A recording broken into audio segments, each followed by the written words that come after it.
तीन तलाक और वक्फ बोर्ड जैसे कानूनों के बाद अब बीजेपी की नजर वन नेशन वन इलेक्शन पर है। इसी को लेकर मंगलवार को झारखंड बीजेपी कार्यालय में एक गोपनीय बैठक हुई, जिसमें सामाजिक संगठनों के जरिए जन समर्थन जुटाने की रणनीति बनी। वहीं विपक्ष इसे संघ का एजेंडा बता रहा है। तो आखिर इस मीटिंग का मकसद क्या है और इस मुद्दे पर बीजेपी की सोच क्या है? इन्हीं सवालों पर भारत एक्सप्रेस संवाददाता मधुकर आनंद ने बात की राज्यसभा सांसद आदित्य साहू से। सुनिए उन्होंने क्या कुछ कहा। One nation one election, BJP ये बात पहले से कहती रही है, लेकिन एक बार फिर इस पर सजगता दिखाई दे रही है। कल ही बीजेपी की एक महत्वपूर्ण बैठक झारखंड प्रदेश कार्यालय में हुई है, जिसमें कई तरह की योजनाएं भी बनाई गई हैं। हमारे साथ सांसद आदित्य साहू जी हैं। वन नेशन वन इलेक्शन, प्रधानमंत्री जी का ये एक बहुत उनकी बहुत महत्वाकांक्षी एक सोच है। इस सोच पर बीजेपी ने कल पहला कदम फिर से बढ़ाया है। क्या कहेंगे?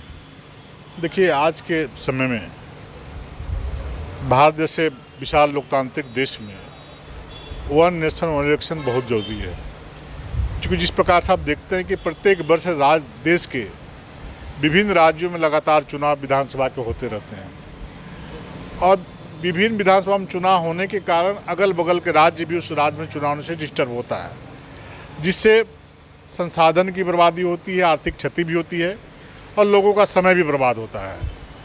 अगर यदि वन नेशन वन इलेक्शन का फॉर्मूला को हम अपना के चले और एक बार पूरे देश में चुनाव हो विधानसभा लोकसभा का, तो मुझे लगता है कि आर्थिक बर्बादी भी रुकेगी, समय की बर्बादी रुकेगी और लोगों को असुविधा भी नहीं होगी।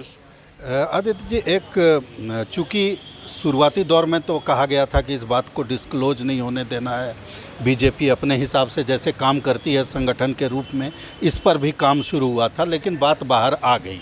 तो अब क्या है, मतलब कैसे आप लोग इसके लिए कंसेंट बना रहे हैं, ये बताइए। दूर दूर तक इस तरह के विषय के बारे में कोई गोपनीय बात नहीं होती है, ये जनता का विषय है। और अब क्या करेगी बीजेपी कल बैठक के बाद? नहीं, बीजेपी क्या करेगी, आम लोगों को करना है। आम लोगों इसमें राय देंगे कि क्या उचित है, क्या अनुचित है। मुझे लगता है कि इस देश में 95% लोग ये बोलेंगे कि वन नेशन वन इलेक्शन हो। एक अंतिम सवाल कि विपक्ष के लोग, मतलब आपके राजनीतिक प्रतिद्वंदी कह रहे हैं कि एक राज्य में तो एक साथ आप चुनाव नहीं करा सक रहे हैं और उसके बाद वन नेशन वन इलेक्शन कीजिएगा। दूसरा सवाल ये उठा रहे हैं कि पंचायत से लेकर के प्रधानमंत्री तक चुनने का काम जो है एक आदमी के हाथ में, मतलब हर एक आदमी उसमें महत्वपूर्ण है। तो ऐसे में आखिर पंचायत से कोई शिकायत है तो वो विधायक से कैसे करेगा? मतलब कहने का मतलब कन्फ्यूज़न क्रिएट होगा। मैंने कहीं कोई कन्फ्यूजन नहीं है। ये वही लोग बोलते हैं जो विकास विरोधी हैं, जनता विरोधी है और देश विरोधी है। ये लोग, जो अच्छा आदमी है, जो अच्छा सोच रखता है, वो इस प्रकार की बातें नहीं करेगा। वन नेशन वन इलेक्शन होगा तो सांसद को भी फायदा है, विधायक को भी फायदा है, चुनाव लड़ने वाले लोगों को भी फायदा है, पंचायत के लोगों को भी फायदा है।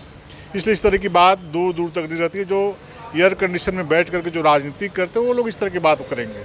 जनता से जुड़े हुए लोग कभी इस तरह की बात नहीं करेंगे, क्योंकि जो लोग जनता के बीच में जाते हैं वो देखते हैं कि प्रत्येक चुनाव में किस प्रकार की परेशानियों का लोग सामना करना पड़ता है।